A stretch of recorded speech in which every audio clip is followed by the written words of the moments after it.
You know those artists whose music just echoes through generations? They shape cultures. They might not be household names everywhere, but their stories are deeply intertwined with a specific time and a place. Yeah. Today, we're going to be diving into the story of one such legend, Franco Luambo Makiadi. Okay. In the Democratic Republic of Congo, he's practically royalty, the king of Rhumba. The king of Rhumba. We're going to be taking a deep dive into a video excerpt from the Daateku channel about Franco's life and legacy. Get ready to time travel back to the 1940s Leopoldville, now Kinshasa. Okay. It was a musical melting pot, and we're going to follow Franco's journey. Right. From, a young boy picking up a borrowed guitar to becoming a musical icon whose songs touched on love, societal critiques, and even politics. So imagine 1940s Leopoldville. What was the music scene like back then? So picture like a vibrant mix of sounds and styles. Leopoldville was attracting musicians from all over Africa, creating this just incredibly rich and diverse musical landscape. And all of this fusion of influences had a huge impact on Franco, who was just a young boy when he arrived. It's fascinating how, such a vibrant scene can shape an artist. Yeah. And speaking of shaping, I came across this charming story about how Franco learned to play the guitar. No fancy music schools for him. He learned by watching and imitating other guitarists. It speaks to his natural talent, his deep passion for music. You see, learning by observation, picking up those techniques and nuances from others. It's such a powerful tool, and it's not just limited to music, is it? Think about how much we learn in life just by watching and absorbing. That's so true. Yeah. And that drive to learn and create led him to form his own band at the incredibly young age of 18. That's right. He formed a band called OK Jazz, named after the bar where they played their first gigs. A bar giving birth to a musical legacy. I love it. Right. But here's where it gets interesting. They call themselves OK Jazz, but they specialized in Rhumba, a genre drawing from Cuban and Latin American rhythms. So why the name? Well, it just shows this fascinating fusion that was happening in Congolese music at the time. Rhumba was already a blend of influences, and OK Jazz, they took it further. They mixed it with local styles to create something entirely new. It reminds us that true innovation often comes from blending existing elements in unexpected ways. It's like taking ingredients from different cuisines and creating a whole new dish. Exactly. And a key figure in shaping that unique sound was Samaro Masia Lutumba, a composer and musician who became a major force within OK Jazz. They incorporated elements of cha-cha-cha, creating a musical language that was both familiar and groundbreaking. Speaking of groundbreaking, all of this was happening against a backdrop of significant political change in the Congo. The assassination of the prime minister in the 1960s, the rise of Mobutu. Yeah, it was a turbulent, transformative period for the Congo. But what's fascinating is that this period of upheaval coincided with the golden age for Congolese music. It's often during times of change and uncertainty that art flourishes. It offers a voice to the emotions and anxieties of a society. It's like finding beauty amidst chaos. And Franco's music became a powerful voice during this time. He was even one of the few non-politicians allowed to live in Kinshasa during Mobutu's regime. That speaks volumes about the respect and influence he already commanded. His music clearly transcended political boundaries, touching something deep within the Congolese people. And then there's Mobutu's authenticity policy, which aimed to promote indigenous Congolese culture. So how did that policy impact musicians like Franco?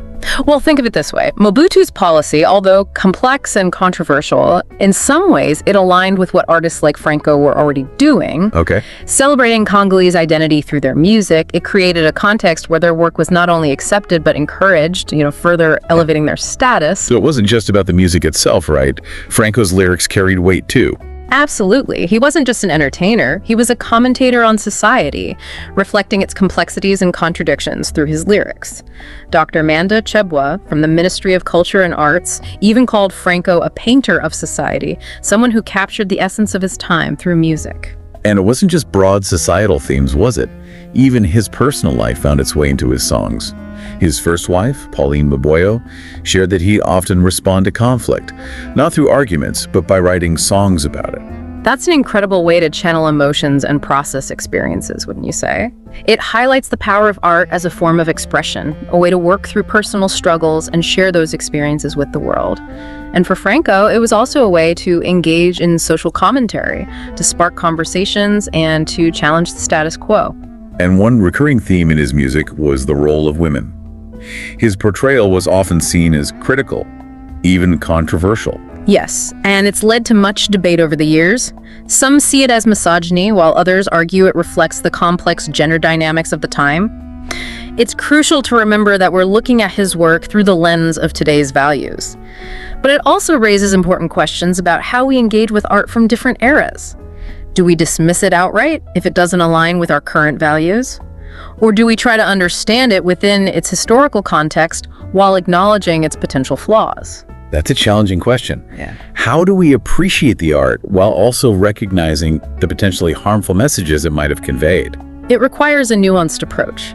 We can acknowledge the historical context, the social norms of the time, while still critically examining the work's impact and questioning its assumptions.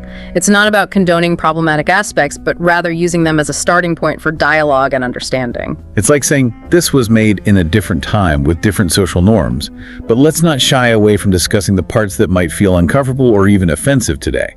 Exactly. By having those conversations, we can learn more about the past, about how far we've come, and perhaps even about the subtle ways those past influences still linger in our present.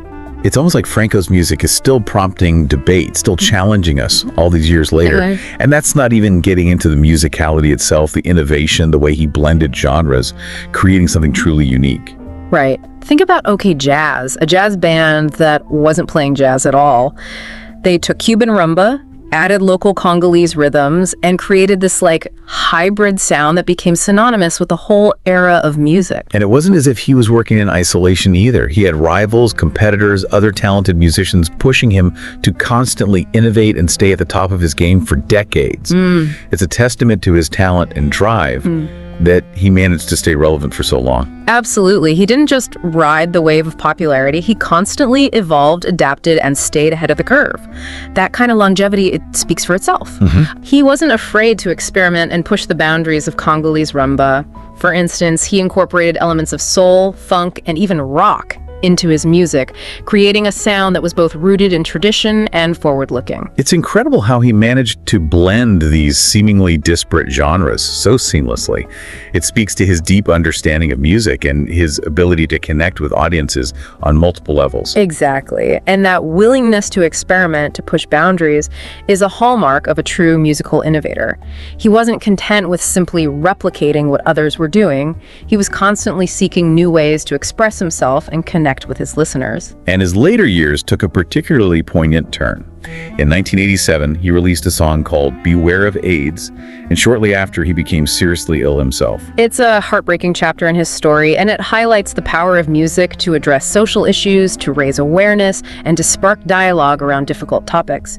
Beware of AIDS wasn't just a song, it was a message, a warning, a call to action during a time when the disease was still shrouded in fear and misinformation. It's a powerful reminder that artists can use their platform to shed light on important issues and make a difference in the world. Absolutely. And in Franco's case, he used his music to do just that. He didn't shy away from difficult topics. He confronted them head-on, using his art to educate, to challenge, and to inspire. And then, just a couple of years later, Franco passed away. The outpouring of grief was immense. The nation mourned.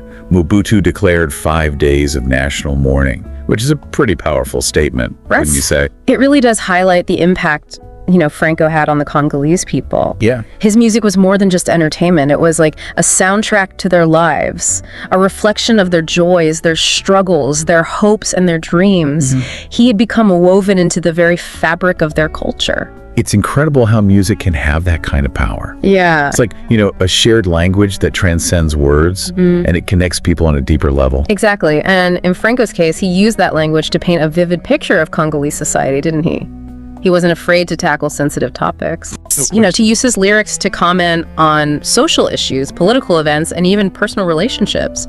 Remember how Dr. Chebwa called him a painter of society? That's right. Yeah. He wasn't just singing about love and heartbreak. He was addressing poverty, corruption, inequality, and the challenges of everyday life in the Congo. He wasn't afraid to hold a mirror up to society and challenge the status quo.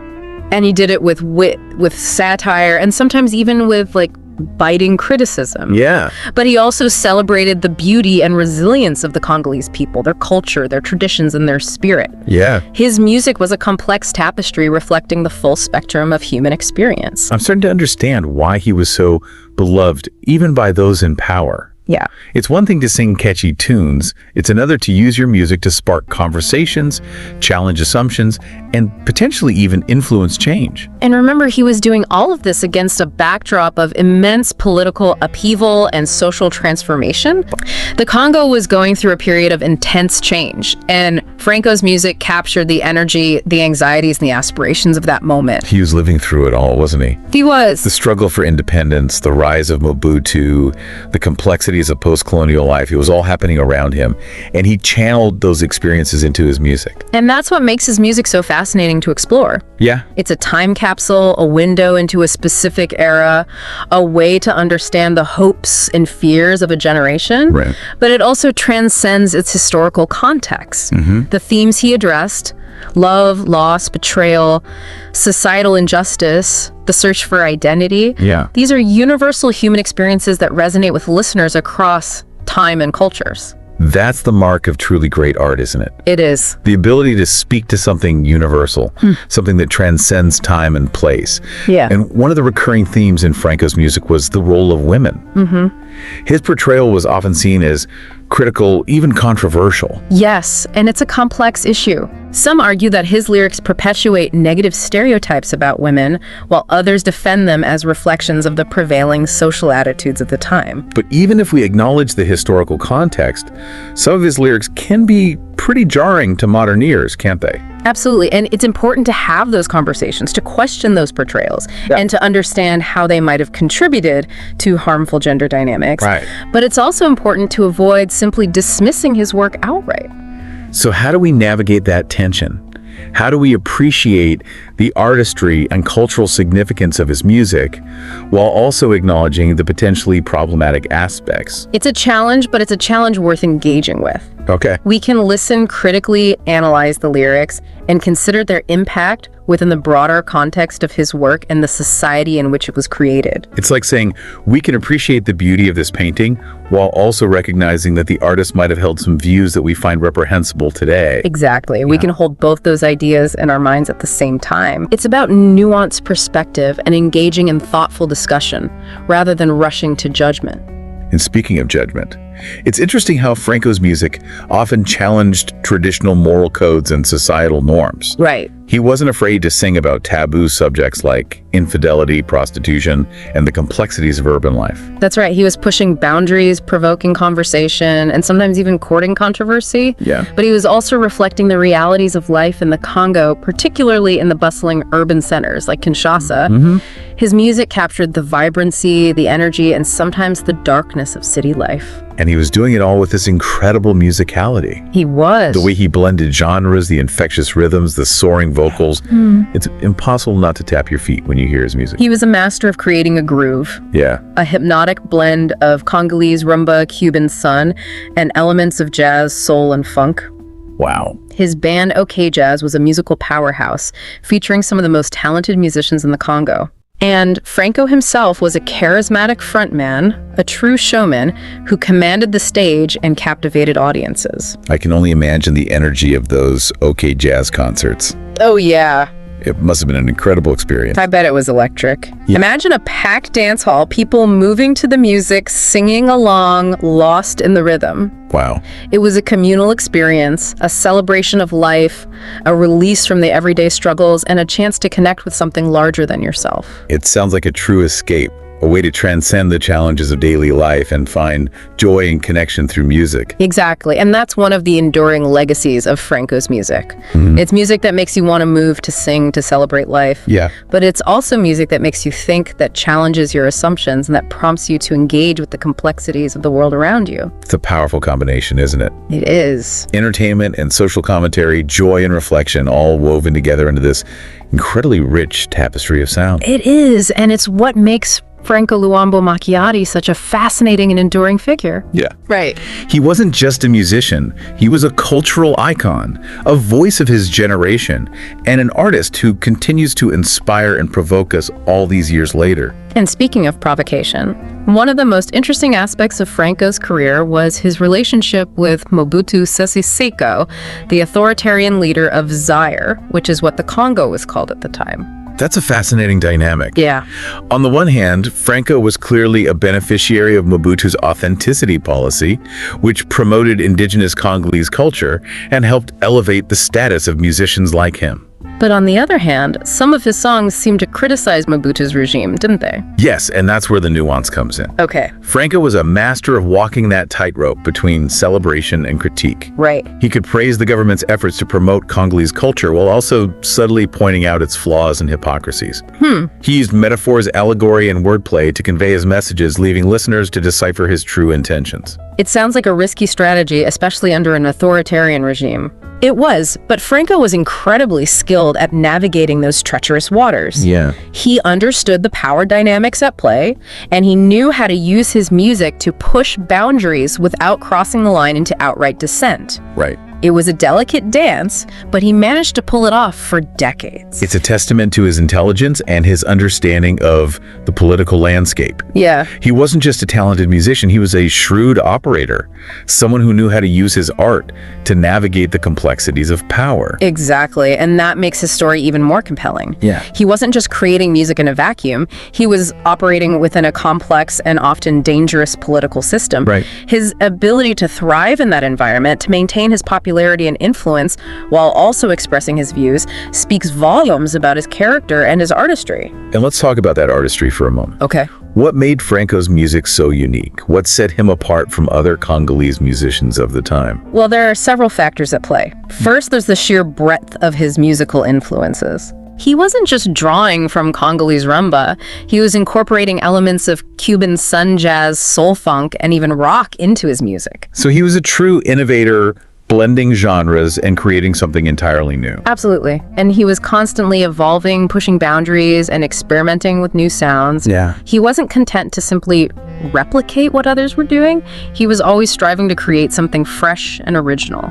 And that originality extended to his lyrics as well, didn't it? It did. He wasn't afraid to tackle controversial topics or to express his views on social and political issues. Right. He used his lyrics to tell stories, to paint portraits of society, and to engage in social commentary. He could be witty, satirical, and even bitingly critical. Right.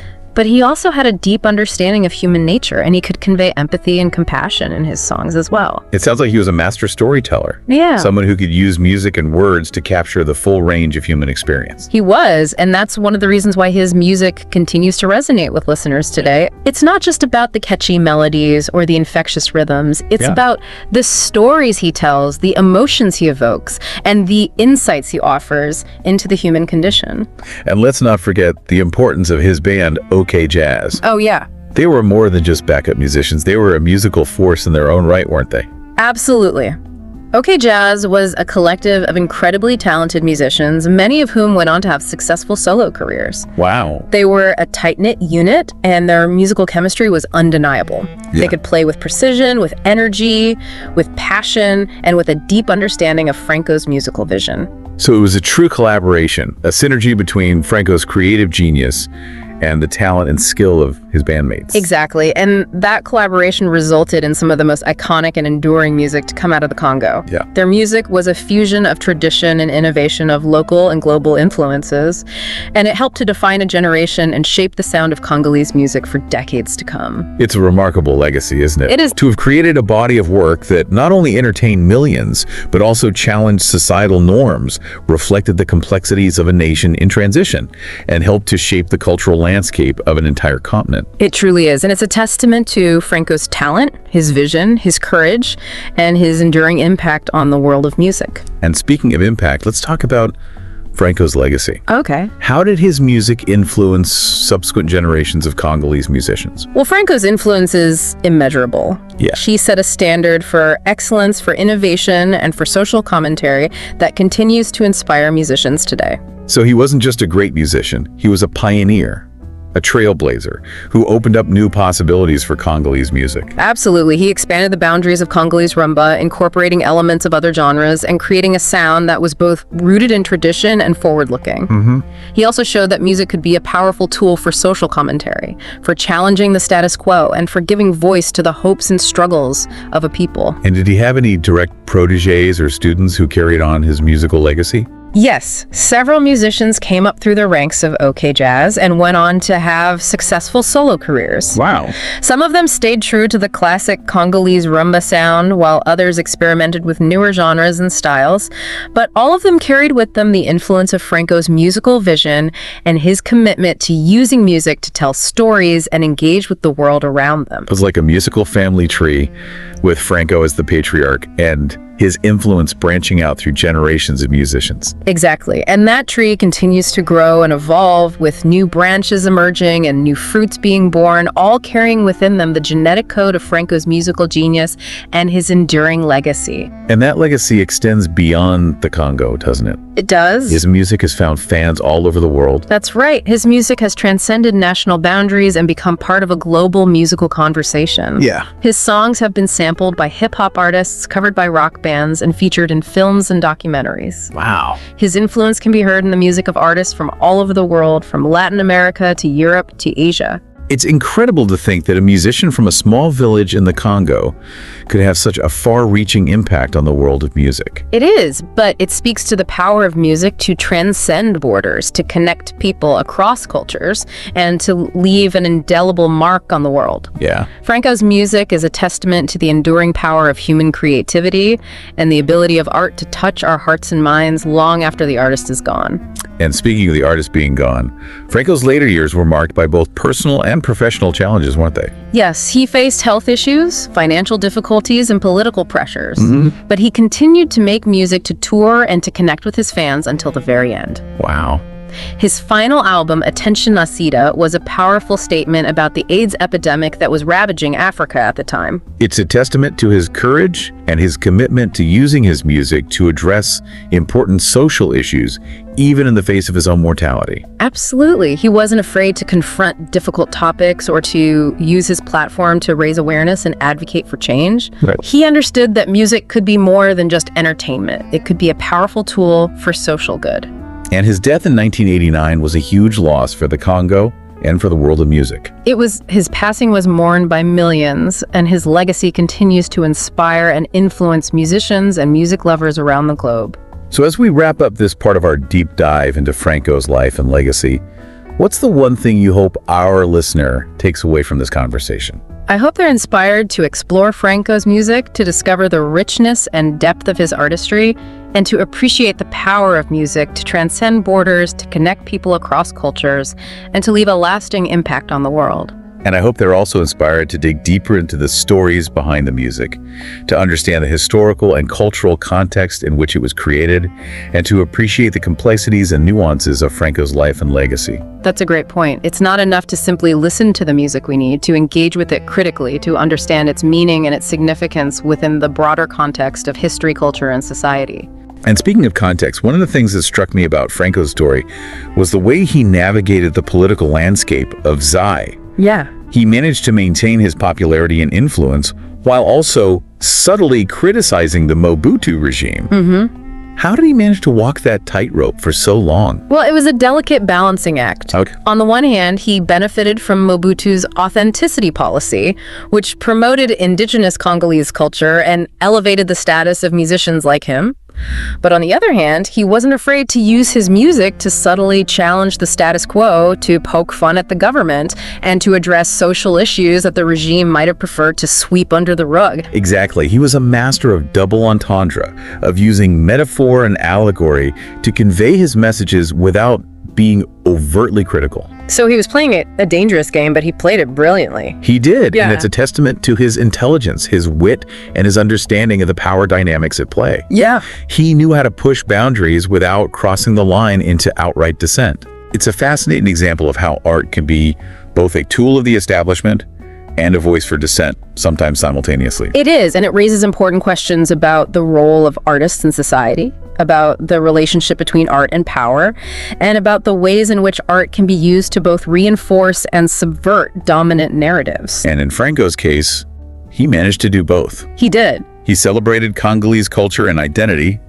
contributing to a sense of national pride, while also subtly critiquing the excesses and hypocrisies of the Mobutu regime. Right. He was a complex figure operating within a complex and often contradictory political system. And that complexity is reflected in his music, isn't it? It is. There's joy and sorrow, celebration and critique, tradition and innovation, all woven together into this rich tapestry of sound. Absolutely. And that's what makes his music so enduring and so rewarding to explore. Yeah. It's music that makes you think, that makes you feel, and that makes you want to dance. It's a potent combination. It is. And it's a reminder that great art can be both entertaining and thought-provoking, both accessible and challenging. Exactly. And in Franco's case, he managed to achieve that balance in a way that few artists ever have. Right. His music continues to speak to us today across time and cultures, reminding us of the power of art to connect us, to inspire us, and to challenge us to think differently about the world around us. And speaking of challenging us to think differently, one of the things that I find most fascinating about Franco's music is the way he addressed gender roles and relationships. Yes. That's a complex and often controversial aspect of his work. On the one hand, he celebrated women, their beauty, their strength, and their resilience.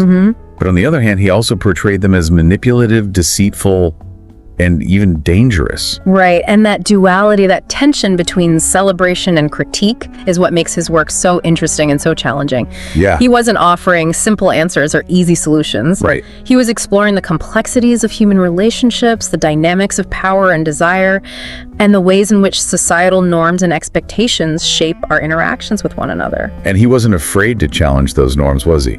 He sang about infidelity, about prostitution, about women who defied traditional gender roles. He wasn't trying to present a sanitized or idealized view of relationships. No. He was reflecting the realities of life in the Congo, both the good and the bad. Exactly, and that honesty, that willingness to confront difficult topics and explore the darker side of human nature is what gives his music its depth and its power. It's not always comfortable listening, but it's always thought-provoking. It is, and it forces us to confront our own assumptions about gender, about relationships, and about the ways in which we interact with one another. And in a way, that discomfort, that challenge to our preconceived notions, is a sign of great art. Think so? It's a sign that the artist is pushing boundaries, asking difficult questions, and forcing us to re-examine our own beliefs and values. Absolutely. And in Franco's case, he did all of that with incredible skill, with humor, with pathos, and with a deep understanding of the human heart. And he did it all while creating some of the most infectious and danceable music to ever come out of Africa. That's right. He was a master of rhythm, of melody, and of creating a groove that made it impossible to sit still. Yeah. His music is a celebration of life, of love, and of the enduring human spirit. So as we wrap up this second part of our deep dive into Franco's life and legacy, I hope our listener is starting to appreciate the depth and complexity of his artistry. I hope so too. He was more than just a musician. He was a storyteller, a social commentator, a cultural icon, and a true original. His music continues to speak to us today across time and cultures, reminding us of the power of art to connect us, to inspire us, and to challenge us to think differently about the world around us. It's amazing how we've gone from, those early days in Leopoldville to discussing Franco's global impact. It is quite a journey. Do you think his music would have reached such a wide audience without the political and social backdrop of his time? I mean, would it have resonated in the same way? That's a great question. It's like asking if a flower's beauty depends on the soil it grows in, Franco's music was undeniably brilliant, but its context, I think, really amplified its impact. The Congo's struggle for independence, Mobutu's policies, the social changes, they all became part of the story his music told. It's almost like those external forces added layers of meaning to his music. Exactly. Think about it. You're drawn in by the infectious rhythms, the intricate guitar work, the soulful vocals, right? Yeah. But then as you listen closer, you start to hear the stories that are woven into the lyrics, the social commentary, the glimpses of a society in flux. That's what makes it so captivating. It's like those songs aren't just tunes, they're historical documents, snapshots of a particular time and place. And that's one of the reasons why Franco's music continues to fascinate scholars and historians today. Oh, wow. They can analyze his lyrics to gain insights into the social and political climate of the Congo during his lifetime. It's like having a musical archive of a nation's soul. I never thought about it that way. So Franco wasn't just entertaining people. He was documenting their lives, their struggles, their triumphs. Precisely. And he was doing it with such artistry, such skill. Remember we talked about how he blended genres? Well, he did the same thing with language. Oh, wow. He could weave together street slang, proverbs, political slogans, and poetic imagery, creating a linguistic tapestry that was as rich and complex as his music. Wow, so he was a wordsmith as well as a musician? He was a true Renaissance man, a polymath. He understood the power of language, and he used it to create a world that was both familiar and fantastical, grounded in reality, yet soaring with imagination. And to think he did it all without any formal training. Yeah. We talked about how he learned guitar by observation, but did he have any formal education in writing or literature? No, entirely self-taught. Wow. Which makes his mastery of language even more impressive, don't you think? It speaks to his natural talent, his insatiable curiosity, and his relentless drive to learn and grow. It's inspiring, really. He just absorbed everything around him and turned it into art. That's the mark of a true artist, isn't it? The ability to find inspiration in the everyday, to transform the mundane into something extraordinary. And Franco did that not just with his lyrics, but with his music as well. He could take a simple melody, a familiar rhythm, and infuse it with his own unique style, his own personal magic. It's like he had this Midas touch. Everything he touched turned into gold. Exactly. And that's why his music continues to resonate with listeners today, decades after his death. There's a timeless quality to his work, a universality that transcends language, culture, and even time itself. And that brings us to the question of legacy. What do you think is Franco's most enduring contribution to the world of music? That's a tough one. It's like asking a parent to choose their favorite child. But I think his greatest legacy is the fusion he created. Okay. The way he blended traditional Congolese music with influences from Cuba, Latin America, and even the West, forging a sound that was both uniquely Congolese and undeniably global. It's like he took the best of all worlds and created something entirely new. Exactly. He was a pioneer, a visionary who showed that music could be both local and global, both rooted in tradition and open to innovation. And that legacy continues to inspire musicians all over the world today. So even though he's gone, his music is still alive, still evolving, still influencing new generations of artists. Absolutely. And that's the beauty of art, isn't it? It lives on long after the artist is gone, continuing to inspire, to challenge, and to connect us across time and space. And Franco's music is a testament to that enduring power. Well, I think we've covered a lot of ground in this deep dive. We've explored Franco's early influences, his musical innovations, his social commentary, his complex relationship with the Mobutu regime, his enduring legacy. Is there anything else you think our listeners should know about Franco Luambo Makiadi, the king of Rhumba? You know, I think we've painted a pretty comprehensive portrait, but perhaps the best way to truly understand Franco is to listen to his music, to let the rhythms wash over you, to let the lyrics speak to your soul. That's great advice. So to our listener, if you haven't already, go out and discover the magic of Franco's music. You won't regret it. And if you're already a fan, hopefully this deep dive has given you a new appreciation for the depth and complexity of his artistry. And remember, music is a journey. Yeah. Let Franco be your guide and see where the rhythms take you. Beautifully said. And on that note, we'll wrap up this deep dive into the life and legacy of Franco Luambo Makiadi, the king of Rhumba. Thanks for joining us.